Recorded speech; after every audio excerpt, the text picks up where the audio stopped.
നമസ്കാരം, press live ന്യൂസിലേക്ക് സ്വാഗതം. ബ്രഹ്മയുഗത്തിന് ശേഷം രാഹുൽ സദാശിവൻ സംവിധാനം ചെയ്യുന്ന ഏറ്റവും പുതിയ ചിത്രമാണ് DS ഈറെ. പ്രണവ് മോഹൻലാലാണ് സിനിമയിൽ പ്രധാന വേഷത്തിലെത്തുന്നത്. ഹൊറർ മോഡിലാണ് ചിത്രം ഒരുക്കിയിരിക്കുന്നത്. ഇപ്പോഴിതാ സിനിമയിൽ മോഹൻലാൽ ഉണ്ടോ എന്ന ചർച്ചയാണ് സോഷ്യൽ മീഡിയയിൽ സജീവമായി നടക്കുന്നത്. ഇതിന് പിന്നിൽ നടന്റെ സോഷ്യൽ മീഡിയ പ്രൊഫൈൽ പിക്കാണ്. DS ഈറെ സിനിമയുടെ കളർ ടോണിലാണ് മോഹൻലാൽ തന്റെ പ്രൊഫൈൽ പിക്ക് മാറ്റിയിരിക്കുന്നത്.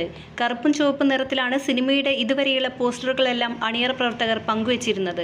അതുകൊണ്ട് തന്നെയാണ് ആരാധകർ സിനിമയിൽ മോഹൻലാൽ ഉണ്ടോ എന്ന് സംശയിക്കുന്നത്. എന്തെങ്കിലും സർപ്രൈസ് ആരാധകർക്കായി രാഹുൽ സദാശിവൻ നൽകുമെന്ന് തന്നെയാണ് പ്രേക്ഷകരുടെ കണക്കുകൂട്ടൽ. ചിത്രത്തിൽ മോഹൻലാൽ ഉണ്ടെങ്കിൽ ചിത്രം ബ്ലോക്ക് ബസ്റ്റർ എന്നാണ് ആരാധകർ പറയുന്നത്. അതുമാത്രമല്ല, സിനിമയിലെ അണിയറ പ്രവർത്തകർ എല്ലാം തന്നെ സോഷ്യൽ മീഡിയ പ്രൊഫൈലിൽ റെഡ് ഫോട്ടോ ആണ് ഇട്ടിരിക്കുന്നത്.